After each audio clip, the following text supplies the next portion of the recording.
यंदाचा ऑस्कर सोहळा बघितला का तुम्ही? काय लक्षणीय होतं?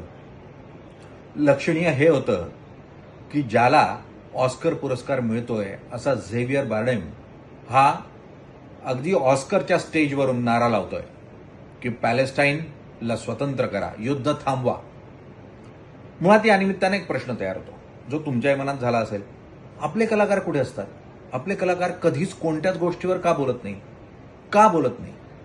मुळात महाराष्ट्राला एक संस्कृती होती. महाराष्ट्रामध्ये अगदी अभिनेते असो, कलाकार असो, चित्रकार असो, उघडपणे आणि लेखकही उघडपणे एखाद्या विषयावर आपली मतं मांडायचे. त्यातून वादविवाद व्हायचा, राजकीय चर्चा व्हायची. अनेकदा ते प्रश्न सुटायचेही. मात्र आज कलाकार का बोलत नाही? बॉलिवूडचा कलाकार बोलत नाही, ना मराठी कलाकार बोलतो, ना लेखक बोलतो, ना चित्रकार बोलतो. मुळात कलाकारानं व्यक्त व्हायचं असतं आणि व्यक्त हे अत्यंत क्रांतिकारी स्वरूपात होणं म्हणजे कलाकाराचा अतिउच्च बंधू मानला जातो. पण मग हे फक्त अभिनेते अभिनयापुरतेच उरलेत का, अशा स्वरूपाची शंका तयार होते. यावर युक्तिवादही होतो. म्हणजे फक्त एकाच बाजूनं विचार करणं योग्य नाही. अशा कलाकारांशी मी बोलण्याचा प्रयत्न केला. त्यावेळेला काही कलाकारांनी आपलं नाव न घेण्याच्या बोलीवर सांगितलं की बघा, जर आज आम्ही एखादी वक्तव्य केलं तर उद्या आयटी, ईडी आमच्या मागे लागेल, ते आम्हाला काही परवडणार नाही.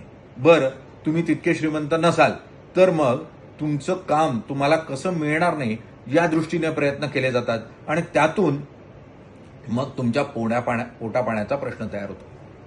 लहान लहान कलाकार आहेत, मराठी कलाकार तर बिचारे 2BHK 3BHK मिळावा इथपर्यंतचीही झेप मारणारे खूप कमी आहेत. त्यांच्यासमोर जर पोटापाण्याचा प्रश्न तयार झाला तर मग त्यांनी कसं राहायचं, हाही एक प्रश्न येतो. इतकंच नाही तर एखाद्यानं विरोध केलाच तर 5-5, 7-7 वर्ष उलटूनही त्याच्या चित्रपटाचे पोस्टर फाडले जातात, त्याला विरोध केला जातो. अतिवादी मानसिकतेनं जो विरोध होतोय तो चुकीचा आहे. मग तो अगदी उजव्या विचारसरणीचा असो किंवा डाव्या विचारसरणीचा असो. मुस्लिमांविरोधात किंवा मुस्लिम विचारसरणीच्या विरोधात एखादी वक्तव्य केलं, विवेचन केलं की मग गळ्या चिरण्यापर्यंतची मानसिकता लोकांची येते. हिंदुत्ववादी अतिवादी विचारसरणीला विरोध केला की मग या ना त्या प्रकारे तुम्हाला अडकवलं जातं आणि मग तुमचं नुकसान होतं. यातून ही मानसिकता तयार होते. पण आज ना उद्या बोलावं लागेल, योग्य कारणासाठी तरी बोलावंच लागेल. आज ब्लॅक अँड व्हाईटमध्ये इतकंच. धन्यवाद.